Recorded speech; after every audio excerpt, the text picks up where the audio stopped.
Hey guys, so I know some of you were worried about me because I posted a video that was depressing and I wanted to give you an update and basically just do a whole recap on my story um, regarding my pituitary growth, whatever it is. We're not sure what it is. It could be a cyst or a tumor. Anyway, um, because this is a huge story. This is a big deal. I'm going to try to make it short though. So, what happened starting out was I had been dealing with some infertility. We weren't trying to get pregnant, but we were wondering what is going on because it's been 7 years and no pregnancies. So, I went to the gynecologist, had blood work done, found out that my hormones are all out of whack. The gynecologist diagnosed me with diminished ovarian reserve. Okay, which we found out later is not what I have. But she thought that because of my low AMH and my high FSH, she totally ignored my high prolactin at the time and said, oh, it's probably just nothing because it fluctuates, right? And I was like, whatever, I left that, issue behind. I was like, whatever, I don't care about getting pregnant anyway. I'm kind of relieved to have an answer, and forgot about it. Then I started to lactate. I'm like, okay, not pregnant that I know of. Took a pregnancy test. I was not pregnant. I have never had a child, so it's very weird to be lactating. Contacted my gynecologist. She set me up with an endocrinologist who then did my blood work again, found out my prolactin was very high. What she was suspecting was like a tumor or a cyst on my pituitary gland, causing my prolactin to be secreted too high. So we got the MRI. They did find something on my pituitary gland, but I did it without contrast because I don't trust that stuff. So they couldn't tell exactly what it was, but they know that there is something on there. And we hypothesized that that is what's causing my high prolactin. So she put me on a dopamine agonist, which is called cabergoline, um, which is basically like fake dopamine that uh, increases the dopamine in your system, which makes the prolactin go down. And then as the prolactin goes down, the rest of the hormones are supposed to get better, hopefully. So we did that for like 3 months, and my hormones did get normal. Thank God. That's a sign that it's not my ovaries, dying or being diminished or whatever, but it's my prolactin being too high, messing up my other hormones. So that was a relief to find that out. And we upped my dose, and I stopped breathing one night. After we upped the dose, I like woke up and I couldn't breathe. Like I couldn't inhale.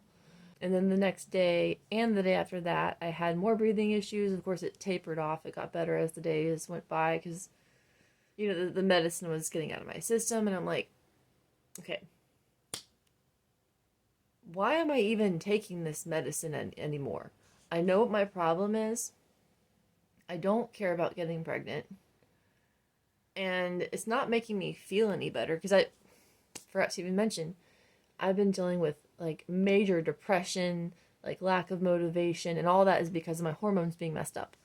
Um, so yeah, the medicine wasn't making me feel any better.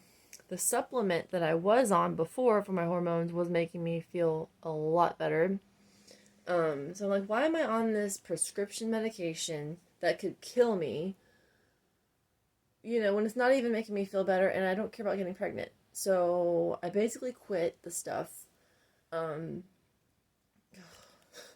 I contacted her to let her know what happened and to ask her how to safely taper off, but she wasn't in the office for that week, so this other guy took her place, and whew, that guy was not somebody that I wanted to talk to. Just totally biased, totally brainwashed, like would not listen to what I had to say. basically wrote the whole thing off like, oh, I probably have COVID, like it wasn't the medication, even though it definitely was. Um, Breathing issues is a side effect of that medication, but of course he said it wasn't. Blamed me, you know, as they do sometimes, a lot of the time, and didn't want me to get off the medication. Tried to like convince me that I should stay on it, and yada yada. And like, I made the mistake of bringing up natural stuff to this guy, to which he replied that, you know, the natural stuff wouldn't work. Okay, I'm like, whatever. I always at my wits' end with this whole situation, and I just basically let that guy have it. Not in a horrible way, not mean, but just like stern. Like, look, I am stopping this medication, and you need to tell me how to safely taper off of it. And of course, he said there's no withdrawal symptoms, but there is. Like, I know someone who's taken this medication, and he said the withdrawals are horrible. So this guy basically didn't know anything. And, you know, when I finally got to talk to my real endocrinologist, it was great. She's amazing. She listens. She didn't, you know, tell me that it was COVID or whatever. She said it was actually like a side effect, which was refreshing. And at that time, by that time, I had already done a ton of research, and I found a ton of natural alternatives to the medicine. And I came across one that I really feel like God led me to. I felt really strongly like this is the one, even though there were several others. And at that time, like, I didn't even know what it was. I just felt drawn to it. Like, that's it. And then I found out it is the precursor to dopamine in your brain. Lacuna pruriens is the extract, and within that is l-dopa, which your brain needs to create natural dopamine. So I started taking that yesterday, and oh my gosh, the difference. And Kyle took it too. We were both taking it, and we both felt so much better. The first thing I noticed was my anxiety just like went away. I didn't even know I had anxiety until it like kind of faded away, and I'm like, man, I feel really calm, but like compared to a few minutes ago. And I noticed that my food tasted so much better, and just better focus, better executive functioning, better feeling better in the morning. We are not morning people. We feel like we're dying when we wake up every day. And we felt so good this morning. We were like ready to wake up and like take on the day. That never happens. I was able to get to work earlier. I was able to do my job faster and better.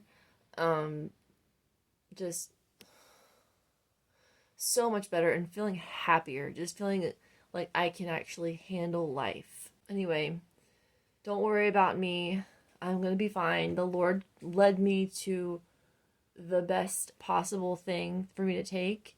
And it's natural. It's given by Him for us. We're supposed to feel okay. We're not supposed to spend every second of our life struggling to feel better. That's not normal. You know, the Bible says joy comes in the morning. That's something that I've never known until like today, except for when I was a kid. You know, it's funny how like when we're kids, we wake up all happy and excited like every day, and we can't wait to start the day. We can't wait to live our life. And at some point that just stops. Anyway, just wanted to give y'all an update and kind of share my story, because I know there are many people out there struggling with the same things, and this might benefit you guys. So anyways, love you guys. God bless.